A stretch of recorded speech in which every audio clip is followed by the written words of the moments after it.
भगवान के प्रमुख पार्षदों के अमृतमय वचन सुनकर महाभागवत ध्रुव जी ने स्नान किया, फिर भगवान का चिंतन किया और बद्रिका आश्रम में रहने वाले मुनियों को प्रणाम किया, सबका आशीर्वाद लिया, फिर विमान की पूजा की, फिर विमान की 4 परिक्रमा की और पार्षदों सहित विमान को प्रणाम किया और उस पर चढ़ने को तैयार हुए। इतने में ध्रुव जी ने देखा मूर्तिमान होकर काल सामने आ गया और काल ने कहा इस लोक से मेरा स्पर्श किए बिना कोई नहीं जा सकता।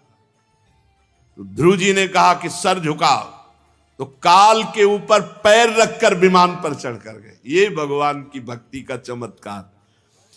काल और मृत्यु के सिर पर पैर रख करके भगवत विमान पर ध्रुव जी विराजमान हुए। आकाश में दुंदुभियां बजने लगी, श्रेष्ठ गंधर्वगण गान करने लगे और देवता पुष्पों की वर्षा कर रहे हैं। विमान पर बैठ करके ध्रुव जी भगवान के धाम को ये जीवन का लाभ है। आसी ध्रुव जी ने कहा प्रभु आप सर्वशक्ति संपन्न हैं। योंतः प्रविश्य मम वाच मिमाम प्रसुप्ताम, मेरी सोई हुई वाणी ये जो मुखर हो रही है आप ही मेरी वाणी में प्रवेश कर गए। मेरे हृदय में आप प्रवेश होकर स्वयं बोल रहे हैं, क्योंकि मुझे पता है कि मुझे बोलने की सामर्थ्य नहीं। योंतः प्रविश्य मम वाच मिमाम प्रसुप्ताम, मेरी सोई हुई वाणी को आपने अंतःकरण में प्रवेश करके अपने तेज से प्रकाशित कर दिया। प्रभु ये हाथों में, पैरों में, शरीर में, इंद्रियों में, प्राणों में जो चेतना है वो सब आपकी है। पकड़ो इस जिसके हाथ पैर सब चल रहे हैं, जो कुछ हो रहा है सब भगवत शक्ति से हो रहा है, भगवान से हो रहा है। काहे का अहंकार। मैं आप अंतर्यामी भगवान को प्रणाम करता हूं। भगवान आप एक ही हैं, परंतु अपनी अनंत गुणमयी माया शक्ति से इस महदाद संपूर्ण प्रपंच को रच करके, अपने आप को संपूर्ण प्रपंच के रूप में रच करके और अंतर्यामी से उसमें प्रवेश किए हैं। फिर इसके इंद्रियादि असत गुणों में उनके अधिष्ठात्र देवताओं के रूप में अनेक रूपों में आप भास रहे हैं। वस्तुतः हैं आप एक। हे नाथ, सृष्टि के आरंभ में ब्रह्मा जी ने भी आपकी शरण लेकर आपके दिए हुए ज्ञान के प्रभाव से ही इस जगत को सोकर उठे हुए पुरुष के समान देखा था। हे दीनबंधु, आपके चरण तल का मुक्त पुरुष भी आश्रय लेते हैं। कोई भी कृतज्ञ पुरुष आपके चरणों को कैसे भूल सकता है। प्रभु ये शरीर मुर्दा है, इसमें चेतना आपकी ही है, नहीं है मुर्दा। समतुल्य शरीरों के द्वारा भोगे जाने वाला विषय इंद्री ये नरक में भी मिलता है, नारकी पुरुषों को भी। इसलिए नूनम विमुष्ट मतयस्तव माययाते ये त्वाम भवाप्यय विमोक्षण मन्य हेतु अर्चन्ति कल्प कतरुम कुणपोपभोग्य मिच्छन्ति यति स्पर्शजम निरयेपि नृणां। जो इस मानव देह को पाकर भजन न करके केवल भोगों में बिता रहा है, अरे ये भोग तो नारकी जीवों को भी मिल रहे हैं। विषय सुख के लय लालायित होकर भगवत प्राप्ति का लक्ष्य ना रखकर जो भोगों में लगा हुआ है, प्रभु बड़ी दुर्गति है। हे जन्म मरण के बंधन से छुड़ा देने वाले कल्पतरु स्वरूप प्रभु, साधना का केवल उद्देश्य भगवत प्राप्ति होना चाहिए, अन्य कोई उद्देश्य नहीं रखना चाहिए। नहीं उसकी बुद्धि आपकी माया के द्वारा ठगी जाएगी। केवल उद्देश्य भगवत प्राप्ति। हे नाथ, आपके चरण कमलों का ध्यान करने से, आपका नाम जपने से, आपके पावन चरित्र सुनने से जो सुख मिलता है वो निजानंद स्वरूप ब्रह्म के अनुभव में भी नहीं मिल सकता। वो सुख जो आपके नाम जपने में, आपके लीला चरित्र गायन चिंतन में, वो सुख और कहीं नहीं। क्योंकि बड़े बड़े ब्रह्मबोध संपन्न महापुरुष भी इसी सुख का रसास्वादन करते हैं, नाम जप करना और भगवत चरित्र गायन सुनना। प्रभु फिर जिन्हें काल की तलवार नष्ट कर देती है, ऐसे इस मृत्यु लोक के या स्वर्ग लोक के या अन्य लोकों के सुख, उनमें कैसे हम तुलना कर सके। नाम जापक, भगवत लीला गायन, भगवत चरित्र सुनने वाले को जो सुख मिलेगा वो किसी और को नहीं। भक्ति मुहुः प्रवहतां त्वयि में प्रसंगो भूयादनंत महता ममलाशयानाम एनांजुषोल्बणमुरुव्यसनं भवाब्धिं नेस्ते भवद्गुण कथामृतपानमत्तः तेना स्मरन्त्यतितरां प्रियमीशमर्त्यं ये चान्वदः श्रुत सुहृद गृहवित्तदारा ये त्वजनाभ भवदीय पदारविंद सौगंध्य लुब्ध हृदय सुकृत प्रसंगा। हे प्रभु, मेरा भी हृदय बहुत जल रहा है। ध्रुव जी ने कहा, मेरे से चूक हो गई। मैं जब चला था तो मेरे हृदय में था कि मैं सर्वोच्च पद प्राप्त करूंगा। इसका कारण हुआ कि बहुत समय तक हमने संतों का संग नहीं किया। इसलिए यदि आप हम पे प्रसन्न हैं तो अपने भक्तों का संग दीजिए, विशुद्ध हृदय महात्मा भक्तों का संग, जिनका केवल लक्ष्य भगवत प्रेम, भगवत चरणारविंद। भक्ति मुहुः प्रवहतां त्वयि में प्रसंगो। विशुद्ध हृदय केवल प्रभु का गुणगान, नाम जप, प्रभु का चिंतन, नाम जप, लीला गुणगान आहार है, उनका जीवन है। उनको कोई फल फूल से मतलब नहीं है। जिनकी आप में अविच्छिन्न भक्ति भाव है, उनके संग से आपके गुण, आपकी लीला कथा सुनने को मिलता है, उससे प्रेम प्रकट होता है। और मैं प्रेम उन्मत्त हो जाऊंगा उस लीला कथा सुन सुन करके। इस संसार समुद्र से पार होने के लिए बिल्कुल सहज उपाय नाम जप और सत्संग। खूब भगवत चर्चा सुनो। ध्रुव जी कह रहे हैं, मुझे आप अपने प्रेमी भक्तों का संग दीजिए। कमलनाथ प्रभु, जिनका चित्त आपके चरण कमल की सुगंध में नहीं लुभाया, नाम जप नहीं करते, भक्तों का संग नहीं करते, वे इसी में फंसे रहते हैं। अपने शरीर को सजाना, शरीर को खवाना पियाना, और पुत्र, स्त्री, मित्र, ग्रह, इन्हीं में बस फंसे रहते। रिश्ते नाते, कोई भगवान भगवत प्राप्ति, इससे बहुत दूर संसार के जन है। हे अजन्मा परमेश्वर, मैं तो पशु, वृक्ष, पर्वत, पक्षी, सरीसृप, देवता, दैत्य, मनुष्य आदि से परिपूर्ण महदादि अनेकों कारणों से संपादित इस संपूर्ण विश्व को इस समय मैं आपका स्वरूप देख रहा हूं। संपूर्ण विश्व भगवान ही है। गुरु जी को दिखाई दे रहा है। सांप, बिच्छी, पर्वत, वृक्ष, पशु, पक्षी सब भगवान हैं। प्रभु, कल्प काल तो होने पर योग निद्रा में स्थित जो परम पुरुष संपूर्ण विश्व को अपने उदर में लीन कर लेता है और फिर शेष जी की सैया पर शयन करता है, फिर नाभ समुद्र से प्रकट होकर सर्वलोक सुवर्णमय कमल, फिर ब्रह्मा और फिर ये सृष्टि का रचन, ऐसे हे प्रभु आपको बार बार प्रणाम है। विनय की भगवान ने कहा,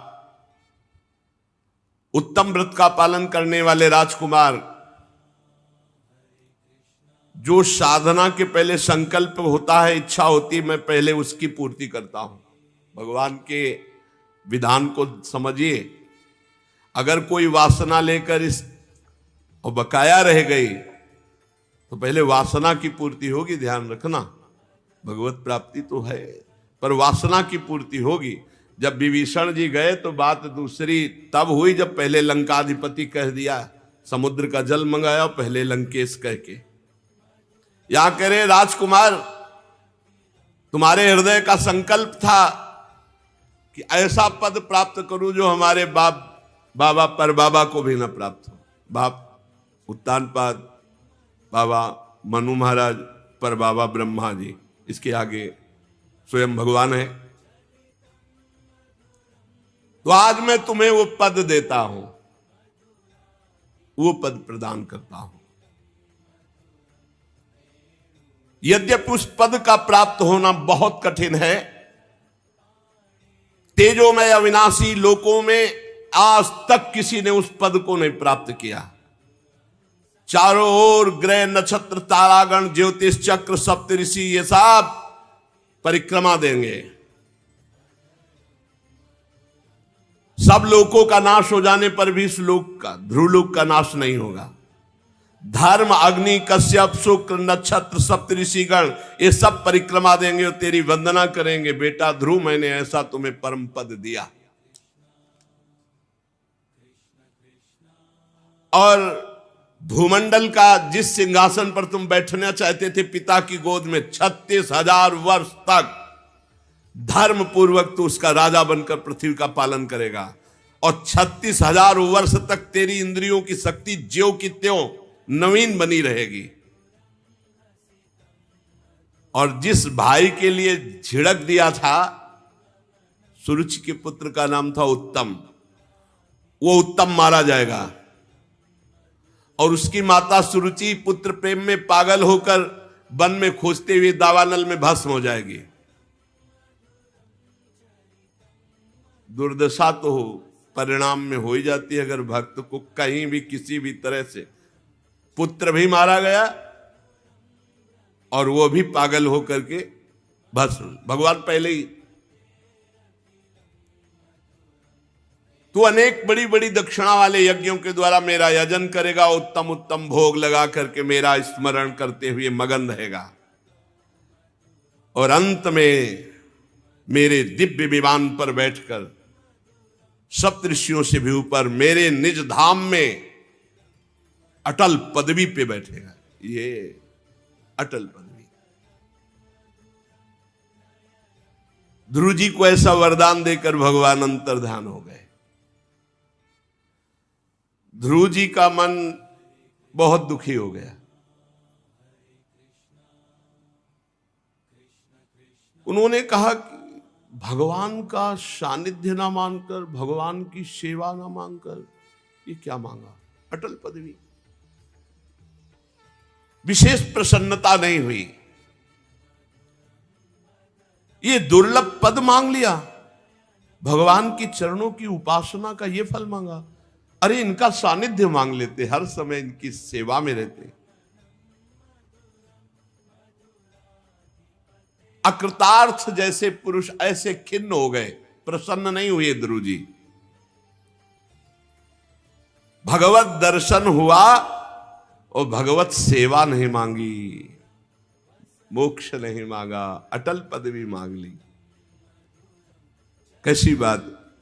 मैत्रेय जी कह रहे, चूंकि ध्रुव जी का हृदय अपनी सौतेली माता के बागबाणों से बिंद गया था, इसलिए उन्होंने मुक्तिदाता हरि का सानिध्य नहीं मांगा, सेवा नहीं मांगी, मोक्ष नहीं मांगा। अब उनको बड़ा पश्चाताप हो रहा कि बड़ा घाटे में रह गए। ध्रुव जी मन ही मन कहने लगे कि बड़े बड़े नैष्ठिक ब्रह्मचारी भी जिनके भगवान के दर्शन के लिए बहुत तपस्या करते रहते, ध्यान में नहीं आते, उनको 6 महीने में मैंने पाया, लेकिन मेरी वासना थी कि मैं अटल पदवी प्राप्त करूं। इस वासना ने मुझे भगवान से दूर कर दिया। अहो मैं कितना मूर्ख हूं, संसार पास को काटने वाले प्रभु पद्मों का प्रेम नहीं मांगा, क्या मांग लिया। हमें लगता है कि देवता हमारी भगवत प्राप्ति रूपी उच्च स्थिति को सहन नहीं कर सके, इसलिए मेरी बुद्धि को नष्ट कर दिया। तभी तो मैंने अटल पदवी मांगी, भगवान की सेवा नहीं मांगी, भगवान का सानिध्य नहीं मांगा। बिल्कुल ठीक बात है। मैं बड़ा भाग्यहीन हूं, ध्रुव जी कह रहे हैं। जिन भगवान को प्रसन्न करना अत्यंत कठिन है, उन्हीं विश्वात्मा श्री हरि को मैंने प्रसन्न किया, लेकिन मांगा तो क्या, ठगा गया। मैं पुण्यहीन हूं। जैसे कोई कंगला चक्रवर्ती सम्राट से भूसी सहित चावल की कनी मांग ले, ऐसे ही मैंने भगवान से अटल पदवी मांग ली। आत्मानंद प्रदान करने वाले भगवान को नहीं मांगा कि प्रभु मुझे आप चाहिए। ये अब पश्चाताप हो रहा। इसलिए उन्होंने कहा मुझे अपने प्रेमी जनों का संग दीजिए, जिससे हमें प्रेम प्राप्त हो। भगवान से अगर मांगना है तो सिर्फ भगवान मांगो। ध्रुव जी को अटल पदवी प्राप्त होने पर भी भगवान से मांगना है, तो भगवान मांगने का मतलब आपका चिंतन बने, आपका नाम जप करूं, आपकी लीला कथा हो, आपके साथ रहूं।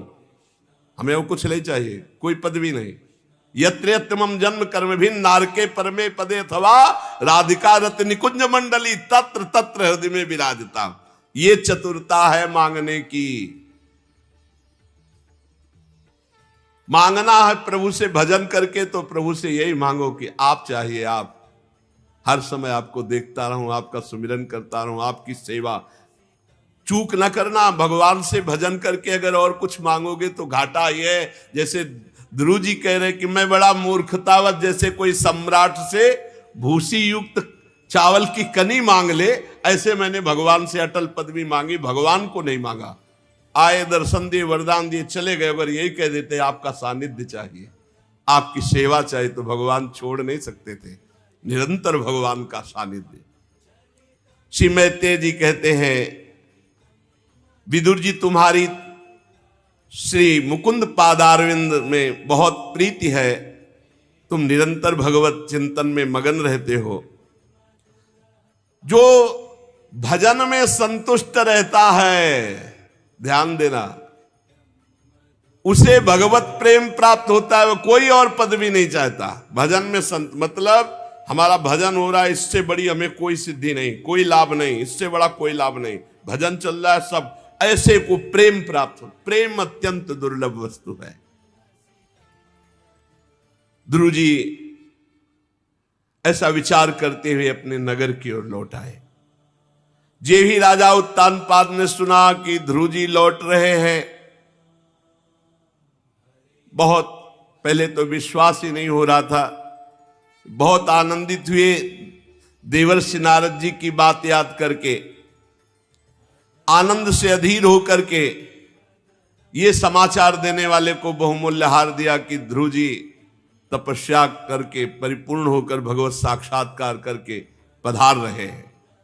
राजा उत्तानपाद ने पुत्र का मुख देखने के लिए बड़े बड़े विद्वान ब्राह्मणों को आगे करके, बड़े बूढ़े मंत्री बंधुजनों को आगे करके स्वर्ण जटित रथ पर सवार होकर नगर के बाहर आए और शंख ध्वनि की, ब्राह्मणों ने वेदत ध्वनि की, मांगलिक बाजे बजने लगे।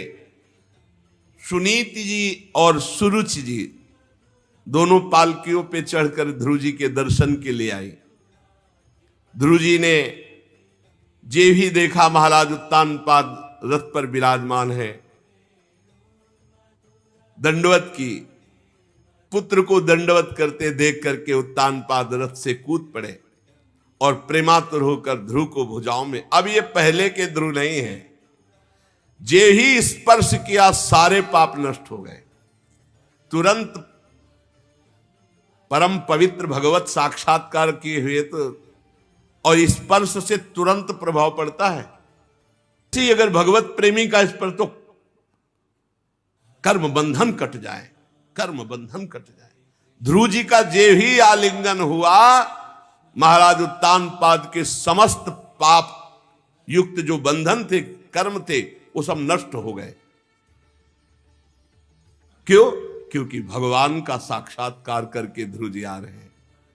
बड़ा आनंद उत्तान पाद के हृदय में उन्होंने ध्रुव का मस्तक शुंघा, हृदय से लगाया और अपने आंसुओं से ध्रुव का अभिषेक किया। ध्रुव जी पिताजी के चरणों में प्रणाम करके आशीर्वाद पाकर दोनों माताओं को प्रणाम किया। सबसे पहले छोटी माता सुरुचि को प्रणाम किया। दूर से दोनों माताओं को देखा, पर नजदीक जाकर, क्योंकि सुरुचि की ही कृपा से प्रतिकूल व्यवहार कृपा होता है। जैसे बिल्व मंगल जी को जब भगवदानंद की अनुभूति, तो सबसे पहले वंदना की चिंतामणि वैश्या की कि अगर तू कड़ुआ व्यवहार ना करती तो मैं तेरे में फंसा रहता और गोविंद की प्राप्ति नहीं होती। तूने कड़ुआ व्यवहार करके धन्य कर दिया, मुझे भगवत प्राप्ति करा दी। छोटी माता सुरुचि जी के चरणों में जब ध्रुव जी गिरे तो बहुत सकुच है कि मैंने कड़ुआ वचन बोला था। उनका चिरंजीवी रहो, ध्रुव जी को आशीर्वाद दिया। जिस पर भगवान प्रसन्न हो जाते हैं उस पर पूरा विश्व प्रसन्न हो जाता है। जिस पर भगवान कृपा करके देख लेते हैं पूरा विश्व उसके आगे झुकता है। तस्मै नमन्ति भूतानि निम्न माप इव स्वयं यस्य प्रसन्नो भगवान। जिसके ऊपर भगवान प्रसन्न है पूरा विश्व नमन करता है उसको, पूरा विश्व प्यार करता है उसे। उत्तम भाई से भी ध्रुव जी मिले। फिर ध्रुव जी की माता सुनीति ने अपने प्राण प्यारे पुत्र को गले लगाकर बहुत आनंद अश्रु बहाए। माता सुनीति बार बार ध्रुव को प्यार कर रहे हैं और पूर्ववासी प्रशंसा कर रहे हैं कि धन्य है सुनीति जी, पुत्र हो तो आप जैसा जो भगवत प्राप्ति करके आ रहा है। जननी तो वही है जो भगवान का प्रेमी महापुरुष प्रकट करे। बहुत दिनों से इस भूमंडल की रक्षा करने वाला राजकुमार बाहर था तो सबका हृदय व्याकुल था। आज हम सब प्रजा सुखी हुए ऐसे सुनीति के सामने ध्रुव जी की प्रशंसा कर रहे हैं। जो शरणागत भयभंजन भगवान का भजन कर लेता है उसको कुछ भी करना बाकी नहीं रहता, वो मृत्यु पर भी विजय प्राप्त कर लेता है। ये मृत्यु भी उसके लिए दुखदाई नहीं होती। बहुत लाड़ प्यार ध्रुव जी को मिला।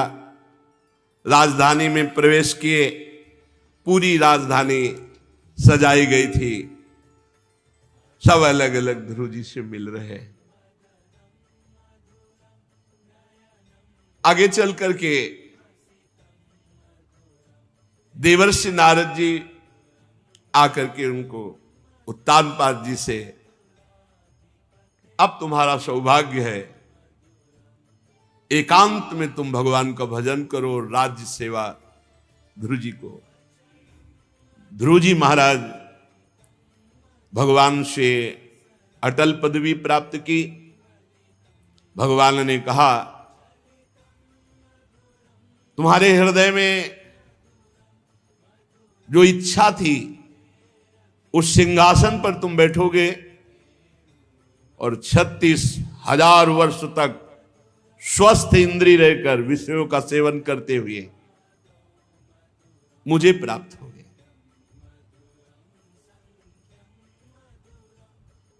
देखो 6 महीना में भगवत प्राप्ति कर ली।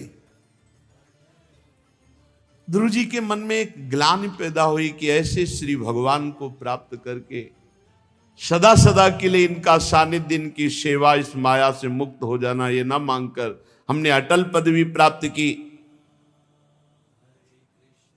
नगर में गए, कल आपने सुना था, बड़ा उत्सव मनाया। माता सुरुचि, सुनीति दोनों ने गले लग करके उनको प्यार दुलार किया। आशीर्वाद दिया। अब ध्रुव जी तरुण अवस्था को प्राप्त हो गए हैं। महाराज ने प्रजा का अनुराग देख करके अखिल सम्राट पद पर अभिषेक कर दिया और स्वयं विरक्त होकर निरंतर भगवान के भजन के लिए एकांत वन का सेवन किया। पहले ये पद्धति थी कि चौथी अवस्था में सब वनवासी होकर भगवान का भजन करें। अब तो बहुत कम समय में भगवत प्राप्ति रची गई कि आप कम समय में अगर संयम नियम से रहकर नाम जप करते हैं और गुरुजनों की सेवा आज्ञा में रहते हैं तो बहुत जल्दी अनुभव हो जाए। यहां बहुत ज्यादा नहीं रखा गया लंबा समय, क्योंकि कलयुग है। विदुर जी, ध्रुव ने प्रजापति शिशुमार की पुत्री भ्रमि के साथ विवाह किया। फिर कालांतर में कल्प और वत्सर नाम के दो पुत्र हुए। ध्रुव जी की दूसरी स्त्री वायुपुत्री इला थी, उससे उनके उत्कल नाम के एक पुत्र और एक कन्या रत्न का जन्म हुआ। उत्तम राजकुमार जो ध्रुव जी के भाई थे, सुरुचि के पुत्र, जिनके गोद में बैठे हुए देखकर ध्रुव जी बैठना चाहते थे पर बैठने नहीं दिया सुरुचि ने। उत्तम का अभी विवाह भी नहीं हुआ था। वो एक दिन शिकार खेलने के लिए हिमालय पर्वत पर गए तो वहां एक बलवान यक्ष ने मार डाला उत्तम को, ध्रुव जी के भाई को।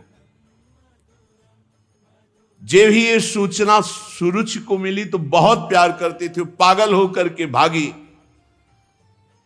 और जंगल में हा उत्तम अपने पुत्र के लिए वहां लग गई आग। दावानल कहते हैं जो वृक्षों की रगड़ से, जैसे बांस की रगड़ से, उसमें वो भस्म हो गए। देख लो, भक्त का थोड़ा भी अपराध इसी पुत्र के लिए ध्रुव को, तो आप भी नष्ट हो गई दावानल में, कोई भगवान का नाम नहीं लेते हुए अपने पुत्र के चिंतन में, और पुत्र भी मारा गया यक्ष के, और ध्रुव जी सिंहासन पर विराजमान है और भगवान की अटल पदवी भी प्राप्त हुई है। ये भक्त अपराध तत्काल फल नहीं मिलता है कि आपने उनको विरोध किया, आराम से वो पहले अंकुरित होता है, फिर वृक्ष रूप में, और जब वो अपना तांडव करेगा फिर किसी की ताकत नहीं कि बचा सके। ध्रुव जी ने जब सुना कि मेरे भाई को यक्ष ने मार डाला, अब तो भगवत प्राप्त महापुरुष हैं, एक विजय रथ पर सवार हुए और यक्षों के देश में पहुंच गए। हिमालय की घाटी से आगे यक्षों से भरी हुई अलकापुरी। महाबाहु ध्रुव ने अपना शंख बजाया, संपूर्ण आकाश में शंख गुंजायमान हुआ। बड़े बड़े यक्ष जो वीर थे शंखनाद सुनकर अस्त्र शस्त्र लेकर बाहर आए, प्रचंड धनुर्धर यक्ष भी। जितने यक्ष आए सबके मस्तक पर 3-3 बाण एक साथ ध्रुव जी ने मारे। ध्रुव जी के अद्भुत पराक्रम की प्रशंसा विपक्ष जो यक्ष जन थे वो भी करने लगे। 13 अयुत यक्षों की सेना आ गई, ध्रुव जी को घेर लिया। परिग, खड्ग, प्रास, त्रिशूल, फरसा, शक्ति, रिष्टि, भुषुंडी, पंखदार बाणों की वर्षा, जैसे बरसात होती है ऐसे अस्त्रों की वर्षा ध्रुव जी पर हुई। ऐसा लगा कि अब ध्रुव जी बच नहीं सकते, लेकिन भगवान का भक्त जो होता है वो भगवान की कृपा से सुरक्षित होता है। एक भी खरोंच ध्रुव जी के नहीं लगी। अव्यक्त रूप से सुदर्शन चक्र भगवान के भक्त की रक्षा कर सब अस्त्रों को नष्ट कर दिया। ध्रुव जी के खरोच भी नहीं लगी। जैसे कोहरे में से भगवान सूर्य उदय हो जाए, ऐसे यक्षों की भीड़ में से ध्रुव जी का रथ प्रकट हो गया। मायावती यक्षों की कोई भी माया ध्रुव जी के ऊपर नहीं चली। बड़ा भयानक युद्ध हुआ, बहुत से यक्षों को ध्रुव जी ने युद्ध क्षेत्र में मार मार करके गिरा दिया।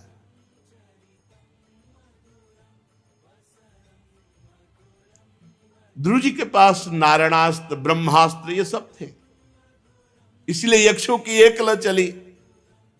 बार बार वो अपनी नवीन सेना लेकर आते, लेकिन ये विनाश कर देते। महाराज मनु प्रकट हुए, जो ध्रुव जी के बाबा हैं, उत्तानपाद के पिता। उन्होंने कहा कि अलम वत्साति रोषेण तमोद्वारेण पाप मना। ये जो गुस्सा है ना, ये क्रोध है ना, ये पाप प्रकट करता है। बेटा बस बस क्रोध नहीं करना। इन निरपराध यक्षों को क्यों मार रहे हो? इन यक्षों ने क्या किया है? एक यक्ष है जो तुम्हारे भाई की हत्या की, तो सब यक्षों को दंड देना कैसे बन सकता है? तुमने कितने निरपराध यक्षों की हत्या कर डाली। देखो देखो, साधु जन ऐसा नहीं करते। इस जड़ शरीर को ही आत्मा मानकर पशुओं की भांति प्राणियों की हिंसा करना, ये तुम्हारे जैसे भगवत भक्त के लिए उचित नहीं है। प्रभु की आराधना करना बड़ा कठिन है, और तुमने बालपन में आराधना करके वो स्थान प्राप्त किया जिसे परम पद कहते हैं। तुम प्रभु के प्रिय भक्त हो, इसीलिए कोई अस्त्र शस्त्र ये सब तुम पर काम नहीं कर रहा। नहीं, ये बहुत मायावी है यक्षजन, तुम इनसे जीत नहीं सकते थे, लेकिन तुम्हारे ऊपर भगवान की कृपा है। भगवान के अस्त्रों से तुम सुरक्षित हो, इसीलिए तुम बच गए। अब बंद करो, बंद करो, ये युद्ध बंद करो। महाराज मनु जी ने ध्रुव जी को उपदेश किया। समर्थ श्री हरि कर्म बंधन में बंधे हुए जीव की आयु की वृद्धि और क्षय का विधान करते हैं, और स्वयं दोनों से अलग साक्षी रहते हैं। वो किसी इंद्री का प्रमाण नहीं है। ऐसे प्रभु को तुमने प्राप्त कर लिया। कुबेर के अनुसार यक्षों को तुमने मारा। ये जन्म मरण का वास्तविक रहस्य जानने की कोशिश करो ध्रुव। वो परमात्मा ही है जो स्वयं से स्वयं की रचना करता है, स्वयं से स्वयं का पालन करता है, स्वयं से स्वयं का संहार करता है, और अहंकार शून्य रहता है। तात तुम सब प्रकार से परमात्मा की शरण में हो, अब शांत हो जाओ। स्वयंभू मनु जी ने अपने पौत्र ध्रुव को शिक्षा दी। ध्रुव जी ने प्रणाम किया, क्रोध को शांत किया, और यक्षों के वध से निवृत्त हो गए। तब से कुबेर जी महाराज वहां पधारे। समस्त यक्ष चारण किन्नर गंधर्व कुबेर जी की स्तुति कर रहे हैं। ध्रुव जी ने देखा कि कुबेर जी पधारे, तो हाथ जोड़कर प्रणाम किया। कुबेर जी ने कहा, शुद्ध हृदय क्षत्रिय कुमार ध्रुव, मैं सुन रहा था तुम्हारे बाबा तुम्हें उपदेश करके गए। इतना तुमने यक्षों को मारा, पर मैं बहुत प्रसन्न हूं, नाराज नहीं हूं, क्योंकि तुम भगवान के भक्त हो। आप ये समझ लो, बड़े से बड़ा अपराध भी अगर हो जाए तो ये भगवान का भक्त है, इस बात से बड़े महाजन भी नाराज नहीं होते। मैं बहुत प्रसन्न हूं। वास्तव में मैं जान रहा हूं कि तुमने यक्षों को नहीं मारा, क्योंकि जीव की उत्पत्ति और विनाश का कारण एकमात्र काल और कर्म है।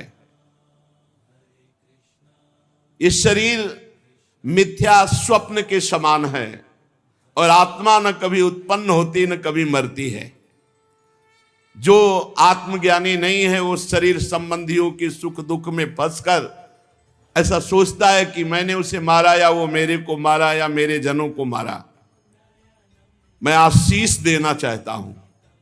यक्षों के मारने पर भी ध्रुव जी से क्या कह रहे?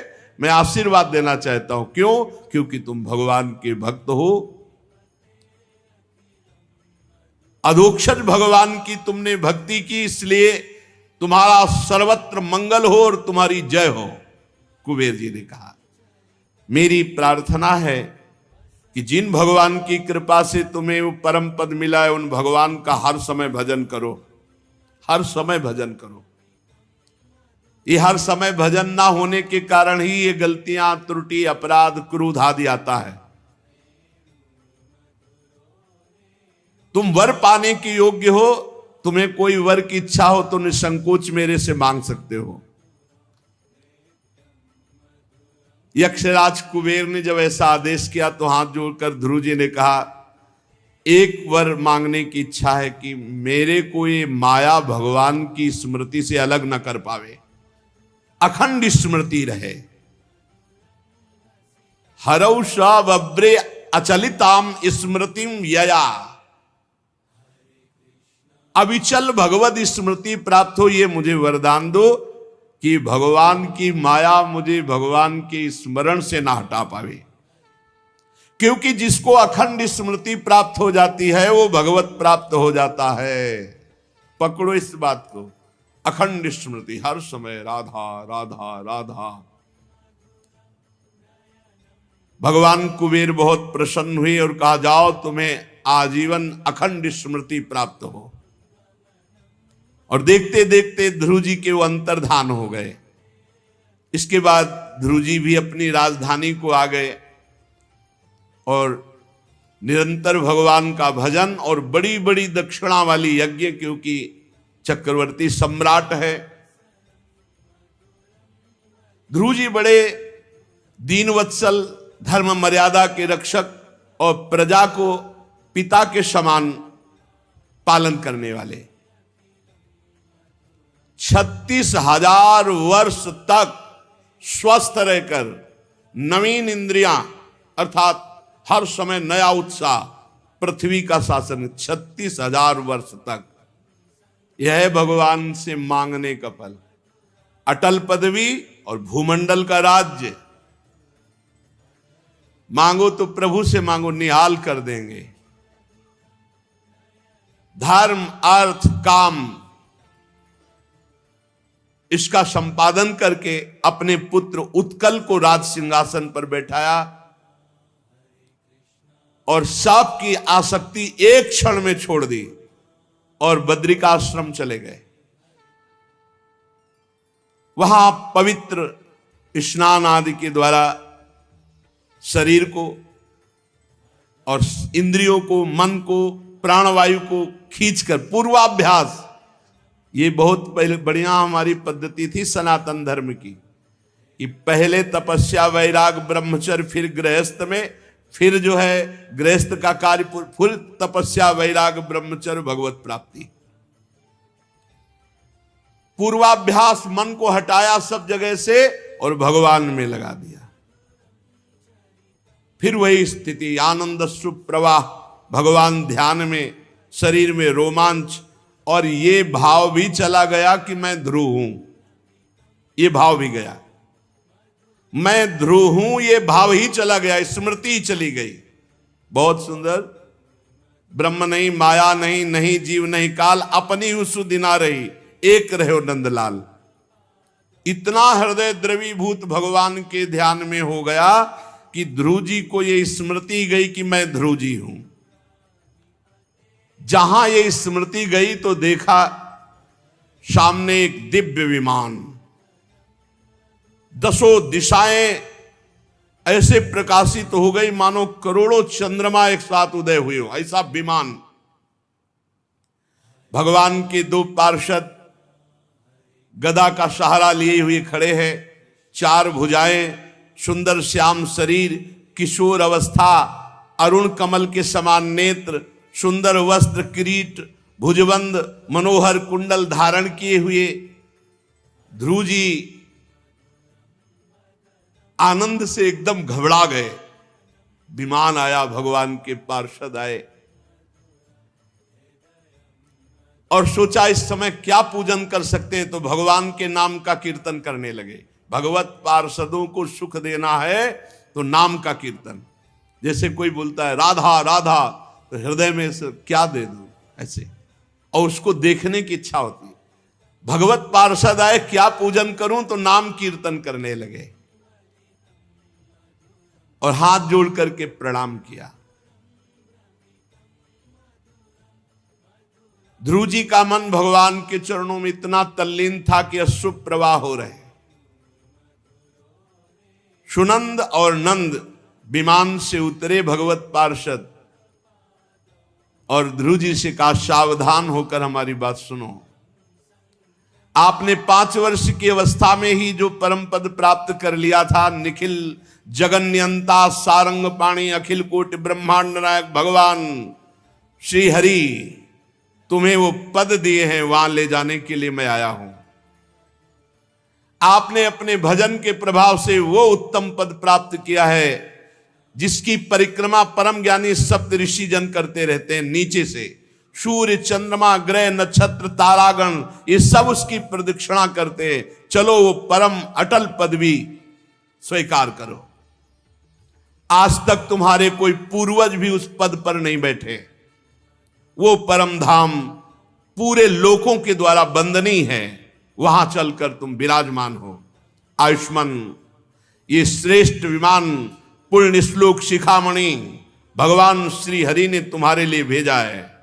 इसको कोई देख भी नहीं सकता, छूना और चढ़ना तो बात जाने दो, आप इस पर चढ़ सकते हैं। भगवान के प्रमुख पार्षदों के अमृतमय वचन सुनकर महाभागवत ध्रुव जी ने स्नान किया, फिर भगवान का चिंतन किया और बद्रिका आश्रम में रहने वाले मुनियों को प्रणाम किया, सबका आशीर्वाद लिया। फिर विमान की पूजा की, फिर विमान की 4 परिक्रमा की और पार्षदों सहित विमान को प्रणाम किया और उस पर चढ़ने को तैयार हुए। इतने में ध्रुव जी ने देखा मूर्तिमान होकर काल सामने आ गया और काल ने कहा, इस लोक से मेरा स्पर्श किए बिना कोई नहीं जा सकता। तो ध्रुव जी ने कहा कि सर झुकाओ, तो काल के ऊपर पैर रखकर विमान पर चढ़कर गए। ये भगवान की भक्ति का चमत्कार। काल और मृत्यु के सिर पर पैर रख करके भगवत विमान पर ध्रुव जी विराजमान हुए। आकाश में दुंदुभियां बजने लगी, श्रेष्ठ गंधर्वगण गान करने लगे और देवता पुष्पों की वर्षा कर रहे हैं। विमान पर बैठ करके ध्रुव जी भगवान के धाम को, ये जीवन का लाभ है, ये जीवन का लाभ। भगवान की भक्ति कर लो, इस नरक में संसार से हटकर दिव्य भगवान के धाम। देखो कैसा उस जीव को परमानंद मिलता होगा जो अब जान रहा है कि आवागमन से मुक्त अब प्रभु के धाम में रहे, उन्हीं के साथ खेलना, उन्हीं के साथ हंसना, उन्हीं के साथ रहना, उन्हीं की सेवा, कितना अपार सुख। जो ही विमान पर बैठे हुए भगवान के धाम में जा रहे थे तो याद आ गई माता की कि मैं तो परम धाम जा रहा हूं, मेरी मां की क्या गति होगी। नंद सुनंद तो सर्वज्ञ भगवान के पार्षद हैं। उन्होंने कहा, ध्रुव तुम सोचो मत, देखो वो आगे जो विमान जा रहा, तुम्हारे विमान से भी तेजस्वी विमान है। उस विमान पर देवी सुनीति जी विराजमान है। ध्रुव जी बहुत प्रसन्न हुए। देखो अगर पुत्र भगवान का भक्त हो गया तो माता पिता सब तर जाते हैं, सब भगवत प्राप्त हो जाते हैं। ध्रुव जी को लगा कि मेरी माता का क्या हुआ होगा। बताया वो विमान जा रहा है, उस पे आपकी माता जी जा रहे हैं। आगे देखा सूर्य लोक, चंद्रलोक, इन सब के देवता अर्घ लिए हैं, विमान पर पुष्प वर्षा कर रहे हैं, हाथ जोड़ रहे, ध्रुव जी जा रहे हैं, सब प्रणाम कर रहे हैं। फिर उस विमान पर ध्रुव जी त्रिलोकी को पार करके सप्तऋषि मंडल से ऊपर भगवान के नित्य धाम में पहुंचे और अविचल पदवी प्राप्त की। ये दिव्य धाम अपने प्रकाश से प्रकाशित है, यहां सूर्य चंद्र का प्रवेश नहीं। तीनों लोकों के ऊपर वंदनीय है। जो दिन रात भजन करते हैं वही परम धाम को प्राप्त होते हैं। जो शांत हैं, समदर्शी हैं, शुद्ध हैं, प्राणियों को प्रसन्न रखते हैं, किसी से द्वेष नहीं करते, घृणा नहीं करते, ऐसे भक्तों को भगवान अपना परम पद देते हैं। जो शांत हैं, समदर्शी हैं, शुद्ध हैं, सबको प्रसन्न रखते हैं, किसी से द्वेष नहीं रखते, हर समय रात दिन भजन करते, वो भगवान के धाम को प्राप्त। अपने तो धाम आ गए हैं, अपने लोगों के लिए विमान थोड़ी आएगा, बस शरीर छोड़ो और श्री जी के पास पहुंचो। यही है, यही जिंदा रह रहे हैं, यही शरीर छूटने के बाद रहना है। यही अभी है कि हम माया युक्त नेत्र हैं तो प्रिया प्रीतम के दिव्य धाम को और दिव्य रूप को नहीं देख पा रहे, पर ये शरीर अगर यहीं छूटा और नाम जप करते हुए जैसे भी है कूड़ा करकट इन्हीं के हैं, तो धाम की प्राप्ति होगी, पक्की प्राप्ति होगी। उत्तानपाद के पुत्र ध्रुव जी तीनों लोकों के ऊपर निर्मल चूड़ामणि के समान आज भी विराजमान है। ज्योतिष चक्र, सप्तऋषि, ये सब बड़े बड़े देवता नमस्कार करते हैं, परिक्रमा करते हैं। गुरुदेव देवर्षि नारद जी हैं ध्रुव जी के, उन्होंने प्रचेताओं की यज्ञशाला में बीणा बजाकर 3 श्लोक गाए थे कि इसमें संदेह नहीं, पति परायणा सुनीति के पुत्र ध्रुव ने तपस्या भजन के द्वारा जो गति पाई वो बड़े बड़े मुनियों के लिए भी दुर्लभ है, फिर राजाओं की तो बात ही क्या। अहो 5 वर्ष की अवस्था में अजय प्रभु को जीत लिया, अजित प्रभु को जीत लिया। ये भक्तों का अद्भुत भाव। 5-6 वर्ष की अवस्था में भगवत प्राप्ति बहुत कठिन, फिर परम पद, ये किसी के लिए संभव नहीं। गुरु जी अपने शिष्य की महिमा का गान कर रहे हैं। विदुर जी, तुमने मुझसे उदार कीर्ति ध्रुव जी के चरित्र के विषय में पूछा था, सो मैंने तुम्हें सुनाया। जो ध्रुव जी के इस पावन चरित्र को सुनेगा, अगर वो धन चाहेगा तो धन का विधान बन जाएगा, यश चाहेगा तो यश का विधान, आयु वृद्धि चाहेगा तो आयु वृद्धि, अगर ये सब कुछ ना चाहे, स्वर्ग चाहे तो स्वर्ग मिलेगा, और अगर इसकी भी चाह ना करे तो भगवत भक्ति जो सर्व पाप नाश करके भगवान की प्राप्ति कराती है। जो भगवत भक्त ध्रुव जी के पावन चरित्र को बार बार सुनेगा, वो भगवान के परम धाम का वासी बनेगा। जो भक्तों के चरित्रों को सुनता है तो भक्त कृपा उसे उसी गति को प्रदान करती जो भक्तों की गति होती है। पवित्र कीर्ति ध्रुव जी का महान चरित्र है। इसे जो एकाग्रता पूर्वक गायन करता है या श्रवण करता है, वो भगवान की निष्काम भक्ति को प्राप्त होता है। यदि ये पूर्णिमा के दिन, अमावस्या के दिन, द्वादशी, श्रवण नक्षत्र, तिथि क्षय, व्यतिपात, संक्रांति, रविवार, इनको श्रद्धा पूर्वक गाए या सुने, अनुष्ठान करे तो बहुत जल्दी लाभ प्राप्त हो जाएगा, अर्थात निष्काम भक्ति, प्रेम भक्ति। ध्रुव जी के कर्म सर्वत्र प्रसिद्ध और परम पवित्र हैं। जहां बाल्यावस्था में 5 वर्ष में खिलौनों से खेला जाता है, वहां इन्होंने भगवत प्राप्ति की।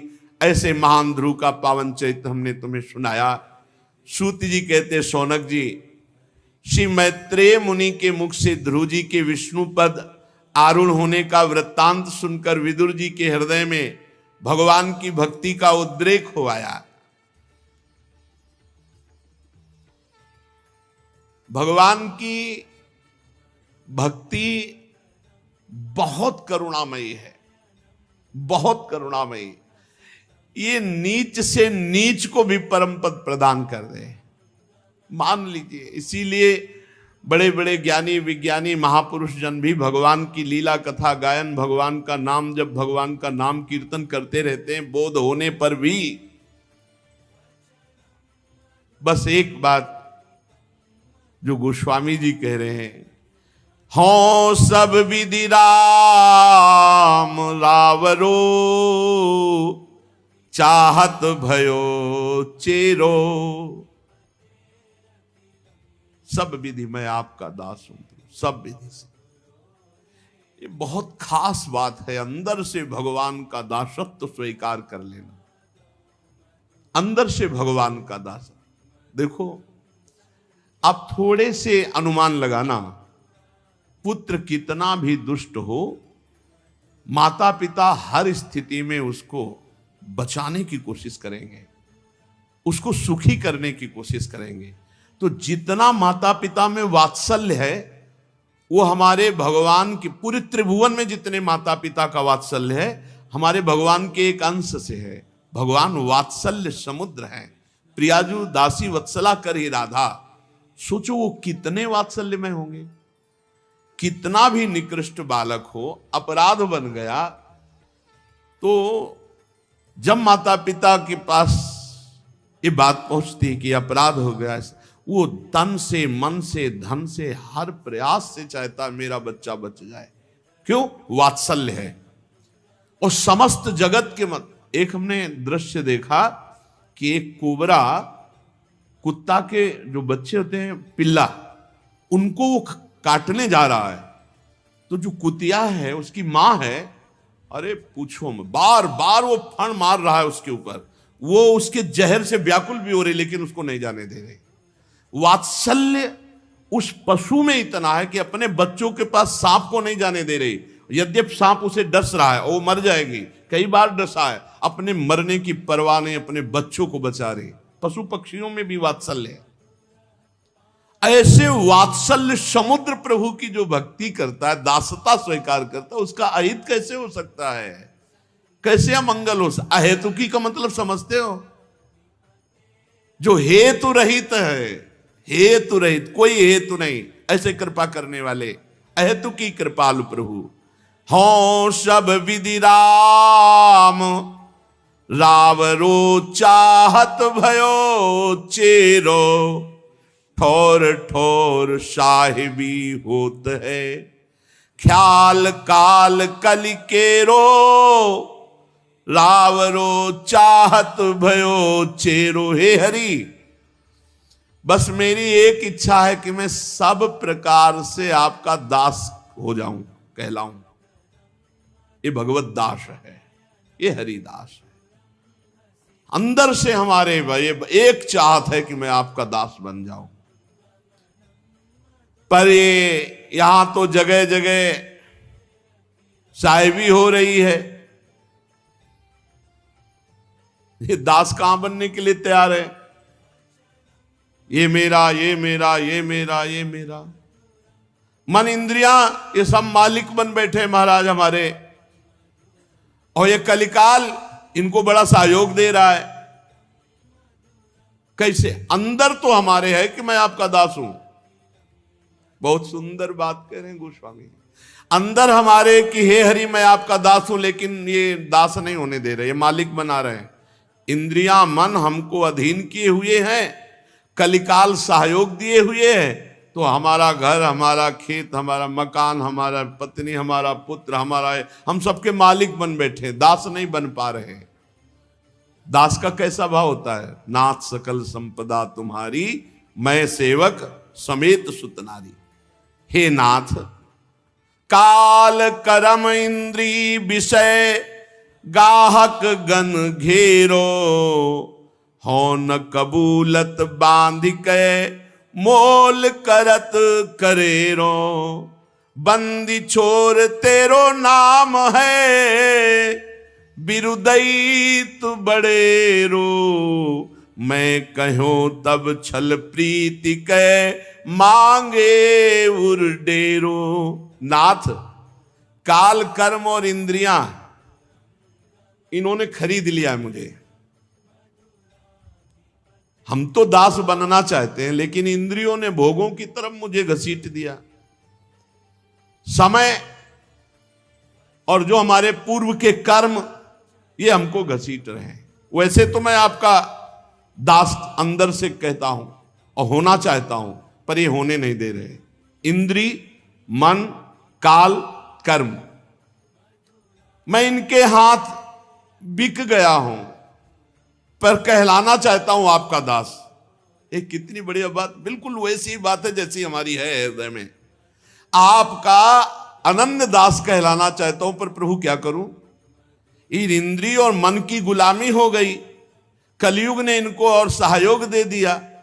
काल, कर्म, गुण, स्वभाव ये और सहयोगी हो गए। नाथ, मैं बिकना नहीं चाहता, मैं आपका दास होना चाहता हूं।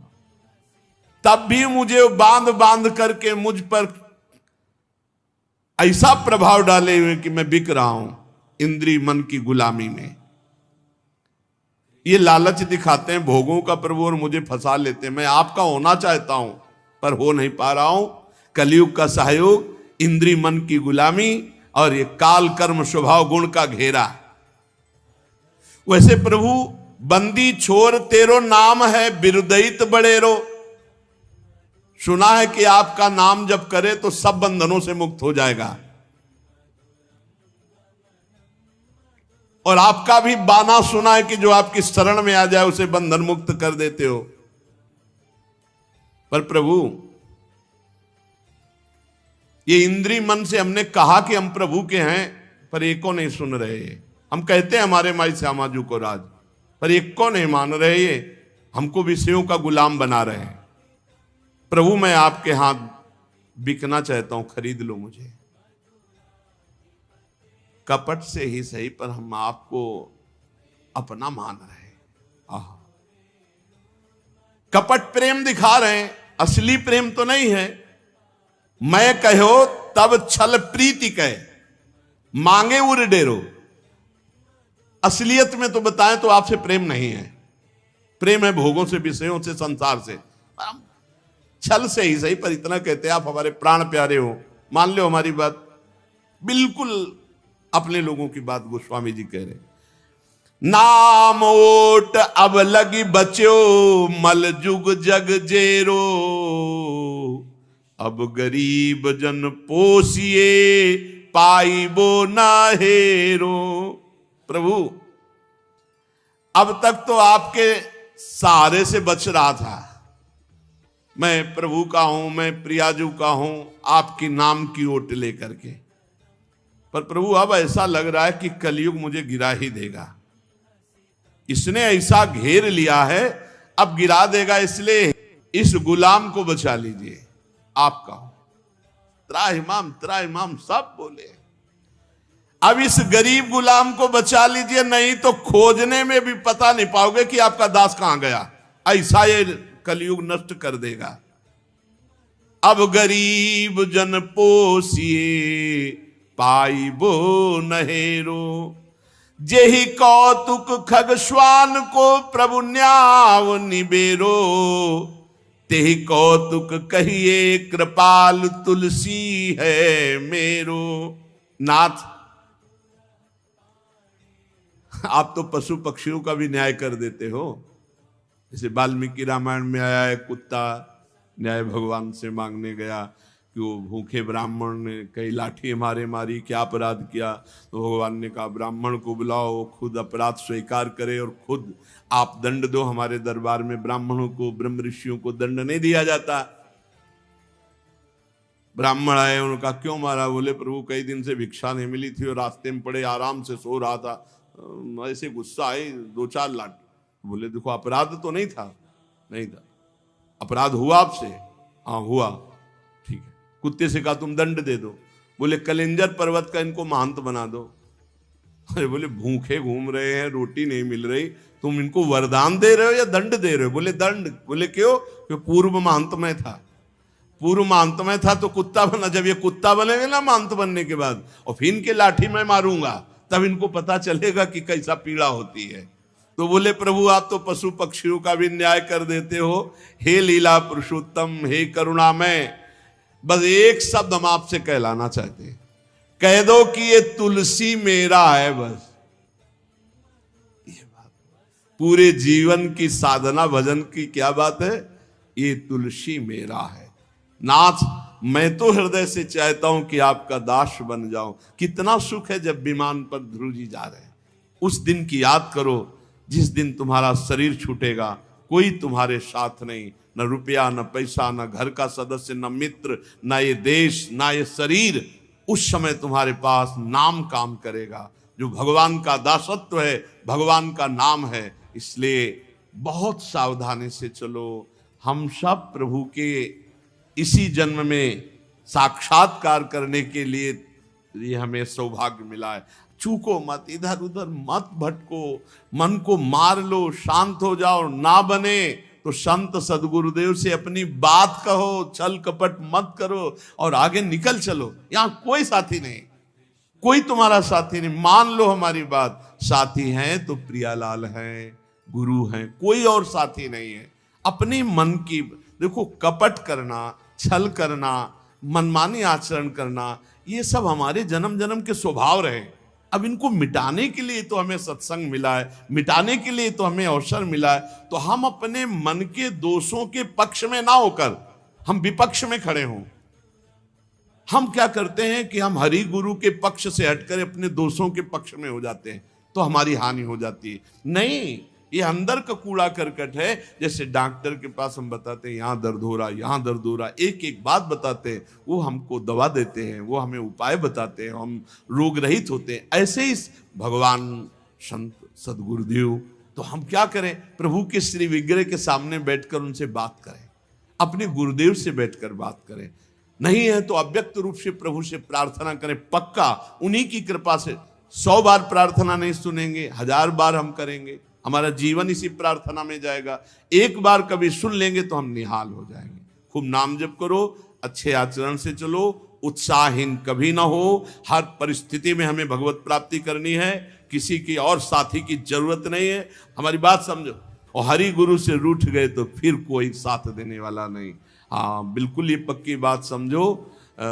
हरि रूठे गुरु ठौर है, गुरु रूठे हरि नाय, गुरु रूठे हरि नाय। इसलिए बहुत सावधान होकर के, भगवान की बहुत कृपा है, आप समझो बहुत कृपा है। जितनी कृपा का हम उनकी आदर करेंगे उतना ही हम उत्तम विचार और उत्तम आचरण वाले बनते जाएं। हम लोग पता नहीं कैसे स्वभाव के हैं कि कहाँ नीचे गिर जाते हैं, वो हम कहाँ जाना है और कहाँ की तरफ कदम बढ़ा देते हैं। इसलिए सावधान रहिए, खूब नाम जप करो, नाम जप। जितना नाम जप करोगे उतने ही महान बनते जाओगे। बड़े बड़े नीच भी महान ऋषि बन गए भगवान के नाम जप से। तुम लोग तो बहुत कृपा पात्र हो, खूब निरंतर नाम जप करो। श्री राधा वल्लभ लाल की।